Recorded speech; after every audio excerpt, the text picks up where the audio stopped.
Tonight, we meet as Democrats, Republicans, and Independents, but most importantly, as Americans. President Biden takes center stage.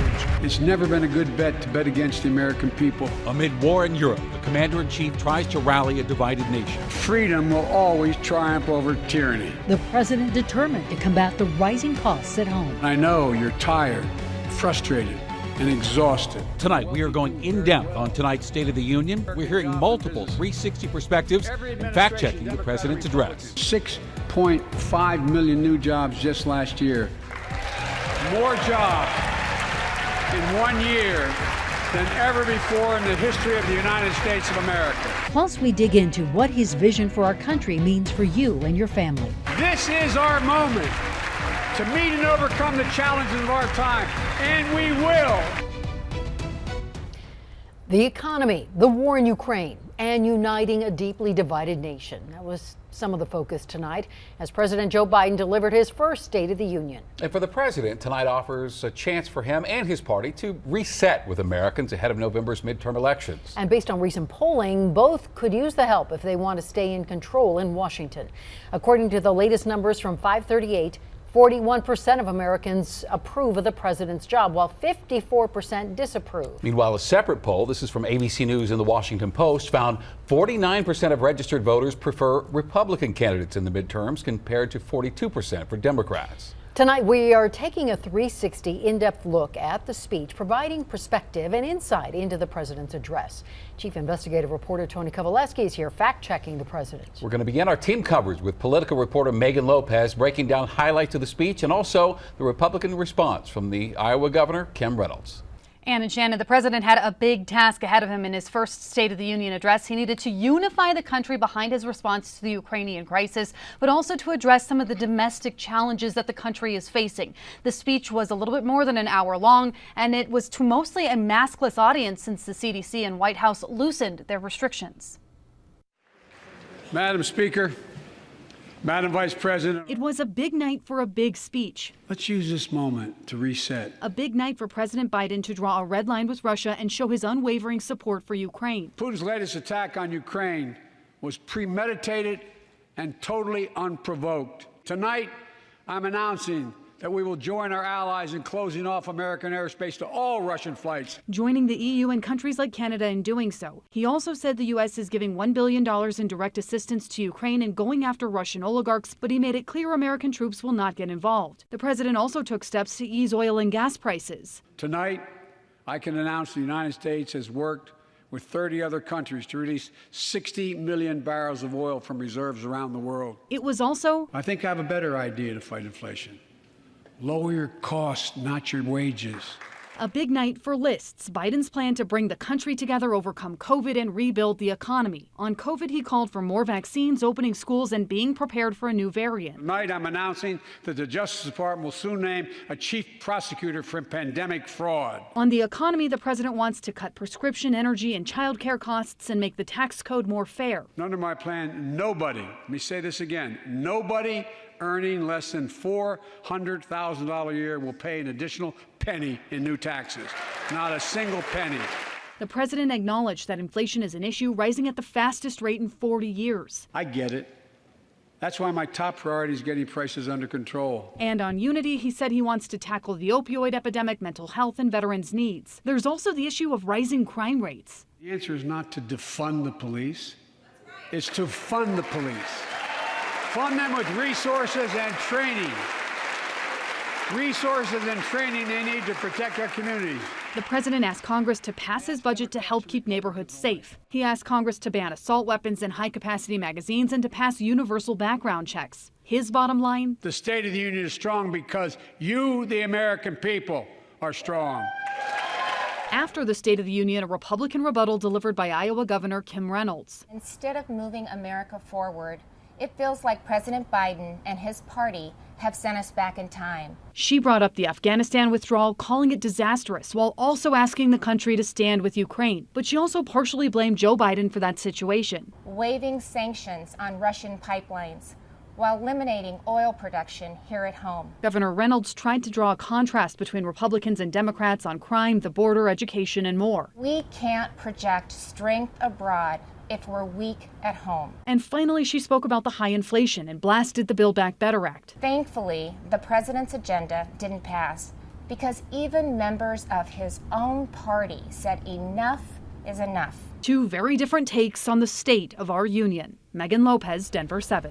In reaction to the president's speech, fell largely along party lines. And we begin our 360 in-depth reaction with Colorado Congressman Jason Crow, the Democrat. Now, I spoke with him immediately after the speech about the president's announcement that U.S. airspace will be closed to all Russian aircraft. And he said he's actually been pushing the White House to take this measure.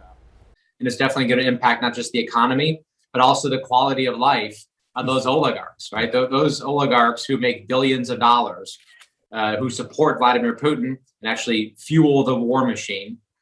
And while speaking with him, Congressman Crow had harsh words for fellow Colorado Representative Lauren Boebert. The Republican heckled the president while he was talking about fallen veterans, including his late son, Bo. So first, here's the outburst. A cancer that would put them in a flag-draped coffin. I know. We've known for a very long time that Lauren Boebert doesn't know what she's doing. You know, what becomes increasingly clear is the level of her depravity, which is deep. Now, in a tweet addressing her outburst, Congresswoman Boebert says she could not stay silent. Republicans point to the inflation rate and the price of gasoline as examples of how the president isn't uniting the country. I spoke with Colorado GOP Chair Kristi Burton Brown tonight about the speech and the moment when Republicans and Democrats stood in applause together. There were several of them. For example, when he said the answer is not to defund the police, but to fund the police. I think there's always a few great lines in any speech. What we really have to look at, though, is actually the record of an elected official who's in office. Look at the record of Joe Biden since he's been in office for a year as president. And he has failed on international fronts. He has hurt us with our allies abroad. He has presided over a 40-year high inflation here in Colorado. It is a 25-year high in violent crime. The direction of the nation is not good, and voters are very worried. Kristi Burton Brown called the president's speech spin and predicts the House and Senate will flip in November. And continue our in-depth coverage for you tonight. Tonight's State of the Union, of course, comes amid a backdrop of war in Ukraine. Kyiv remains a city on edge as a large convoy of Russian forces advanced toward the Ukrainian capital. Support for Ukraine was well on display inside the House chamber tonight. Many lawmakers wore yellow and blue, representing Ukraine's national colors. And joining First Lady Jill Biden, the Ukrainian ambassador to the U.S. During his speech, the president bashed his Russian counterpart, Vladimir Putin, for choosing blood over diplomacy. Throughout our history, we've learned this lesson. When dictators do not pay a price for their aggression, they cause more chaos. He rejected repeated efforts at diplomacy. He thought the West and NATO wouldn't respond. He thought he could divide us at home, in this chamber, in this nation. He thought he could divide us in Europe as well. But Putin was wrong. We are ready. We are united. And tonight we are digging deeper into the president's plan to bolster the U.S. economy and to fight inflation. And during his speech, he laid out a 4-point plan aimed at lowering costs for you and your family. And that includes making more goods in the U.S., reducing everyday costs, including the cost for prescription drugs and the cost of child care. The third point, promoting fair competition to lower prices. The president argued that ocean shipping is dominated by foreign-owned companies, which have raised prices to make profit. And the president vowed to crack down on these companies. All right, to the fourth point now, eliminating barriers to well-paying jobs. This includes providing more training and hiring based on skills, not on degrees. When we invest in our workers and we build an economy from the bottom up and the middle out together, we can do something we haven't done in a long time. Build a better America. Now, also tonight, the president announced a new Test to Treat initiative to fight COVID-19. This would allow people to get tested in a pharmacy, and then if they receive a positive test, they get an antiviral pill on the spot for free. The president said he's working with Pfizer to get 1 million of these pills this month. He plans to double that next month. And tonight, we're also getting 360 perspective on what some of you, our Denver viewers, thought of the president's address. Brian writes on Facebook, amazing how little respect POTUS gets anymore. Has nothing to do with which you reside on. They've been disagreeing for centuries, but show a modicum of respect at least. And Bev writes, also a lot of BS rhetoric about manufacturing in this country. And she adds that the U.S. fully supports Ukrainians but spends $1 billion on Russian oil every day. What a joke this is. And listen, you can still give us your 360 perspective right now on the Denver 7 Facebook and Twitter pages. Tonight, the president made a lot of claims about the economy, about ways to fight inflation, and he also touted job growth on his watch. Our 360 in-depth coverage continues tonight with Chief Investigator Tony Kovaleski, who is putting the president's claims through our Denver 7 truth test. Tony? Yes, and Shannon, in the president's first State of the Union, in the 62 minutes where he had the entire world watching, President Biden's speech included more than 6,500 words. Our job for the past 3 hours was to ferret through those words and analyze the facts. Let's start with the president's statement on job growth. We created jobs, lots of jobs. In fact, our economy created over 6.5 million new jobs just last year. Here's what we found. On its face, the president is accurate. Our country added about 6.5 million jobs last year, a record number and a significant rebound. But it's a statement that does need some context. According to the Bureau of Labor Statistics, in 2020, the pandemic hit and the economy lost 9.4 million jobs, the largest one-year loss in history. Some economists give partial credit to the current administration. Others say after the decline in that job growth, the job growth was inevitable. Our next fact check, schools and teachers. The American Rescue Plan gave schools money to hire teachers and help students make up for lost learning.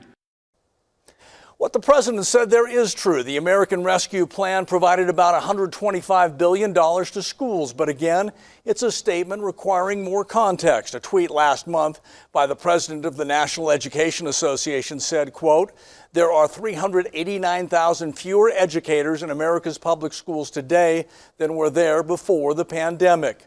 A testimonial that spending money may not guarantee immediate results.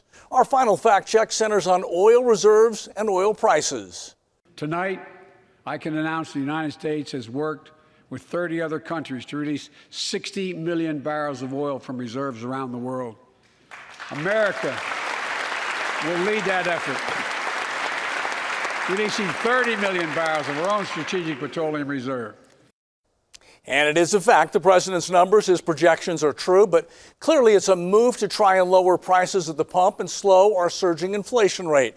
But here's the context. As the Russian invasion in Ukraine continues, following that announcement by President Biden, the Associated Press reports oil prices jumped by more than $5 per barrel today. Anxiety remains high, along with the prices. And finally for you, the president was factual when he said the Russian ruble was down 30% and the Russian stock market is off 40%. And it is true, the United States has sent 475 million vaccine doses to foreign countries. Ann?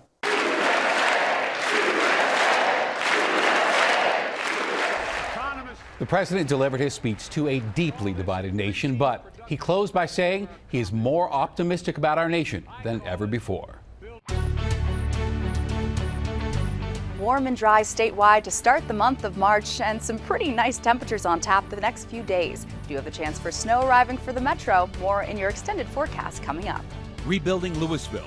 City leaders debate building codes that some homeowners say could cost them thousands more to rebuild. Plus, Major League Baseball's opening day gets the axe.